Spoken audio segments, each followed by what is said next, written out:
What's up, y'all? What's up? Chancellor T here. Today, God wanted me to share a couple more dream visions with you guys that He has given me. And one is an older vision that I never ever talked about concerning the the abomination that causes desolation, as mentioned by the prophet Daniel, and that's written in the book of Revelations, and I think in the Gospels as well.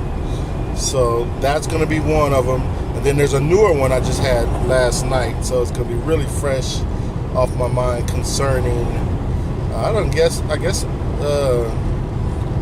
somewhat of a Islamic police state, and some things that I saw that he showed me last night. And that's what it is. But before I begin all that, I wanted to share a statement. Sin is costly, right? Sin costs us something. We can't just be going on sinning and doing as we so choose and freely doing it, and then not end up costing us something. It might cost you a family member, cause you some problems. It could be physical, it could be psychological, definitely detrimental to your spiritual stance in your walk with Christ, and your relationships. It's so severing, and it can take you further than you so desire to go, though the purpose of you doing it wasn't to get you in those places, but you are opening up yourself to dominion of demons and the fallen. And once they have those rules and regulation in your life, they have a right to operate in your life, and their agenda. You have given your life over to their agenda, and they're going to take you in a direction as far as possible, as fast as possible from God, and try to keep you away from Him. But the good news is Christ reigns, and He is forgiving, and He will get you back on track, because the Holy Spirit and your angels are there for your protection, as well as the scriptures that guide us. So let's get into these visions, okay? The abomination that causes desolation. I had a vision. It's probably had to be a couple years ago. I remember because it's what the way it was set up, and it's something you would not forget. Okay. So basically, the Holy Spirit showed me the inside of a temple in a future event where there was one person standing in the temple. I'm guessing this is the new temple that's going to be rebuilt in that time that's mentioned in the book of Revelations, when they rebuild the temple. And in that temple, or it's going to be that time where the Antichrist is going to be in the temple. All right, that's the abomination that causes desolations. Okay, the abomination that causes desolation. What I saw as abomination desolation wasn't an object; it was an entity. It was a person. It wasn't a human being. What I saw was, it looked like a grotesque-looking, high-ranking spiritual being. He was clothed. He was glowing in white, but like a sickly-looking white. His face wasn't. He was like he had a tall stature. I don't know who he looked like, but his face was grotesque. Not super bad, but it wasn't beautiful like the angels. You could tell that he was a supernatural being, and he had a long face, I guess, and he had a crown on his head, and he was robed. I've seen these beings in other visions where God showed me I think the council, or the divine council, the fallen divine council. I saw them seated at the edge of the city by the river or by the lake of Michigan, while I was in the city of Wisconsin, Milwaukee, Wisconsin. But I had seen that before I even got there. There's this place you can go there, and sit. And I seen they had a table set up there, and they had a long table, and it was, silver on the table, and they were all sitting around this table, clothed. I might have mentioned or wrote about it before I was making videos. And they was basically clothed, sitting there, and they looked like the same. They were glowing, which means they were spiritual in nature, and their faces was not weren't as pure and beautiful. You can tell that they had been in a fallen state, but they still had their garments on and their jewelry and their riches around them.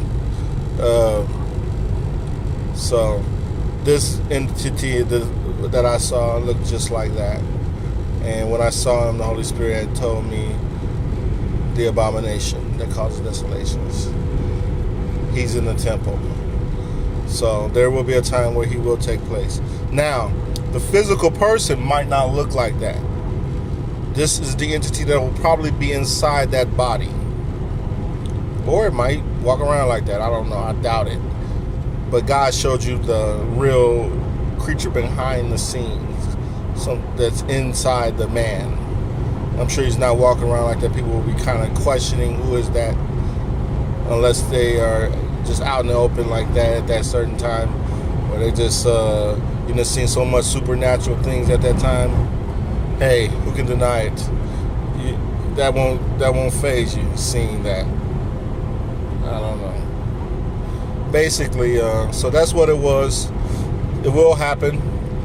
I saw an entity, a fallen being, whether it be an angel or a combination of demon angel. I don't know. It looked like a fallen angel.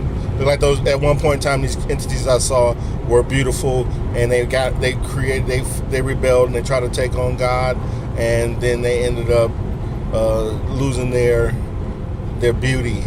That's what they look like. God stripped them of that, but they shapeshifters, and they can present themselves as whatever they want to, but in their original state.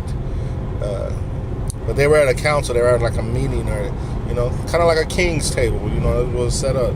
I could see, but they just was not. God allowed them to be looking like that, so that are those that rebelled, that chose to not keep their first estate and take on their own will versus the sovereign will of God. And they had a problem with his will, or they wanted to do their own thing, or they wanted to receive the worship.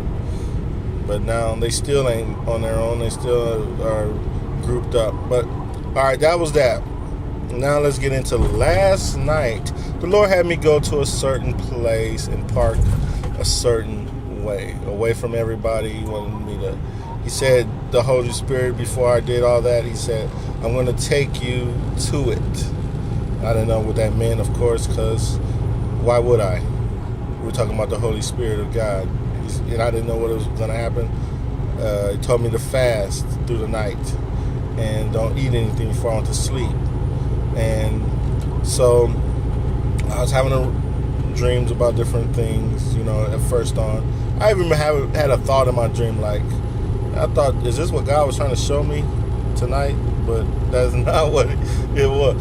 So shortly after that thought, it came the real thing. So it seemed like we were on the East Coast, California-ish area. Don't quote me on that. Don't spend the time to say I was on the East Coast, but it could have been. It seemed like that, on the edge of the country or something like that. But anyway, we were there, and we were all outside and just living, going about our day. And then at a certain point in time, it was like nighttime, we were looking in the sky, and it looked like a helicopter went by, and you saw another one, and I was even like, look at all those helicopters, like what's going on? You can see the lights, like you can see the bottom of the lights of the helicopters. Really didn't hear the helicopter noise, but I think I did. But you seen 3 lights, you know, underneath the helicopter. They probably wasn't they could have even been like them flying saucers that they got right now, that they don't let you know that they have, or new type of technology type crafts. But that really didn't matter. But I heard, like, it sounded like a black man's voice coming out of one of those, you know, like the police would talk to you from a loudspeaker, or that's what it sounded like. But that's a side note, just because the colors, you gotta get past the color lines, you know.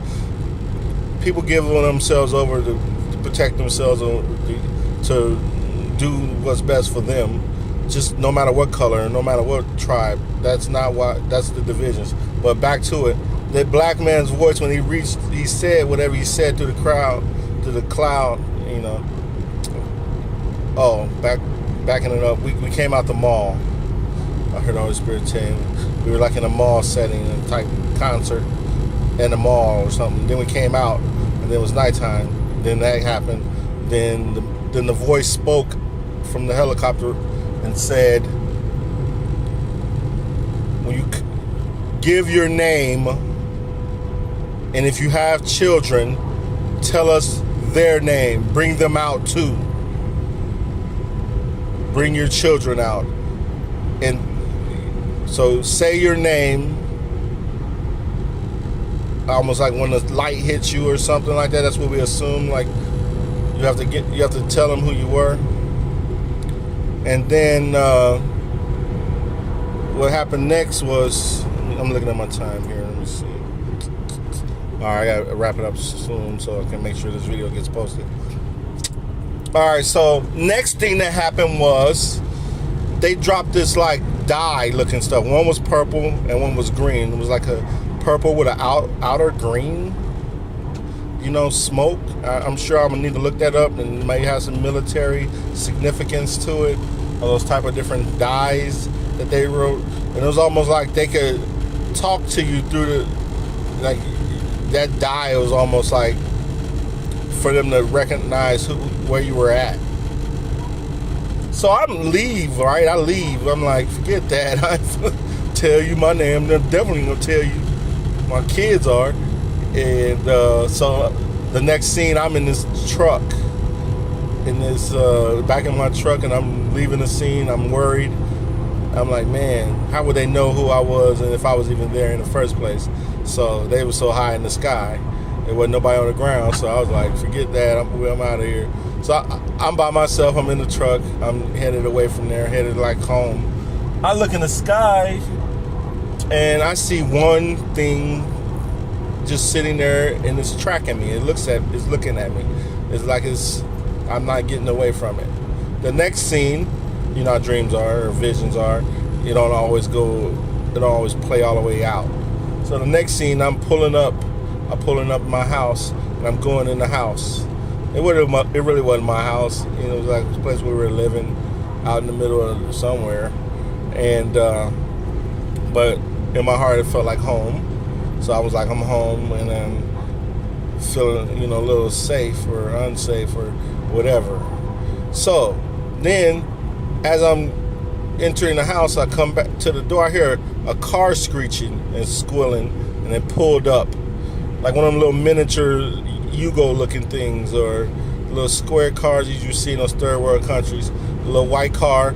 This Arab man gets out. He's got garments all over on his face, so you know he's Arab. And he's got that, you know, the attire on, not all, you know, covering his head and stuff. And he says to me, he pulls out a knife, a little yellow knife, and he's like, "I will have you today. I will have you." Like he was about to kill me or something like that. I'm looking at him, and I know I didn't have no gun at the time, so I yelled in the house, "Go, give me the gun." This fool got a knife, right? So bring me the gun. And I was like, "Man, you ain't finna have nobody. better get back in your little vehicle and keep going.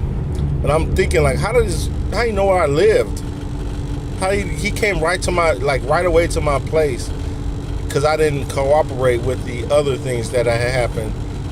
They sent this individual over to my house, and he knew exactly where I lived. He had my coordinates, and he pulled this little walkie-talkie looking thing and starts talking on it to somebody else. So at that time, I'm like, okay, he's working with the government. Whoever those people were, he's working with them. They have hired him out to carry out their will. And at the time, you know, all these thoughts are going through my heart, like, okay, I felt like, you know, all I got to do is just tell you my name and you'll go away, or repeat the little phrase that you want me to say. I feared for my life and the life of my family and the protection of my family, and then I felt it in my heart, the pull to just go along with it, right? To betray Christ, even though Christ really wasn't mentioned, to go ahead and repeat that prayer just for safety, just to say it, you know, whatever that call to Muslim or denounce Christianity, and for safety. And I was ashamed of myself for how weak I was when I woke up. Like, oh my God, I would have did that, and I woke up right after it. You know what I'm saying? But I'm telling you, I felt that pull. So that was the vision. That was what's going on, and not to say that that's going to happen to me, but I think God just put me in a situation showing how delicate it is in that situation is. So you guys think over and pray on it, and if y'all want to communicate about it, then we can talk about it a little bit more. So God bless, and have a great day.